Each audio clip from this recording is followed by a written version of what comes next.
ঈদের পর বাজারে মানুষের ভিড় বেড়েছে কেনাকাটা। পাল্লা দিয়ে ঊর্ধ্বমুখী বেশ কিছু সবজির দাম কমেছে। মুরগি ও গরুর মাংসের মূল্য। দোকানীদের দাবি ঈদের আগের মতোই আছে বাজার। শীতকালীন সবজি কমে আসে কিছুটা প্রভাব পড়ছে। ঈদের পর আবার চিরচেনা রূপে রাজধানী। বিক্রেতার হাকডাক আর ক্রেতার দর কষাকষিতে জমে উঠেছে বাজার।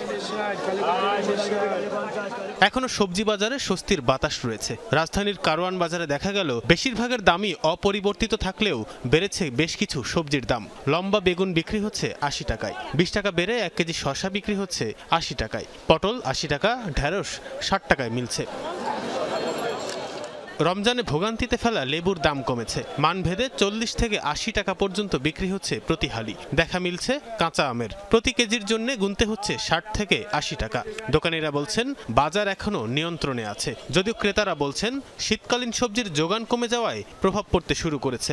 শীতের সিজন চলে যাওয়ার পরে সবজির সব শেষ, উৎপাদন শেষ, যার কারণে হয়তো দামটা বেশি। শুক্রবারের মালের চাহিদা একটু বেশি থাকে, অফিস আদালত বদ্ধ, এখানে মালের দামটা হালকা একটু বেশি থাকে। খরিদার একটু কম কিন্তু ইদারিং ঈদের পরে তো এখন মানুষ পুরা ঢোকে না টাকা। রোজার মাঝে যেই সবজিগুলো কেনা হয়েছিল ওইগুলি মোটামুটি সহনশীল পর্যায়ে ছিল, শুধু লেবুর দামটা বাদে।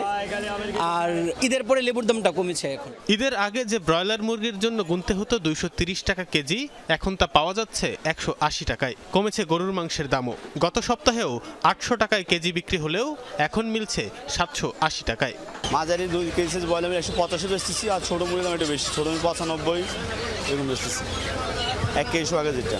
আর সোনালি অরিজিনালটা ৩০০, আর হাইব্রিডটা ২৭০-৬০ টাকা বেচতেছি। বর্তমানে ৭৮০ দাম চাই, ৭৫০, ৭৬০ এই দামে বেচতেছি, আর কাস্টমারও নেই।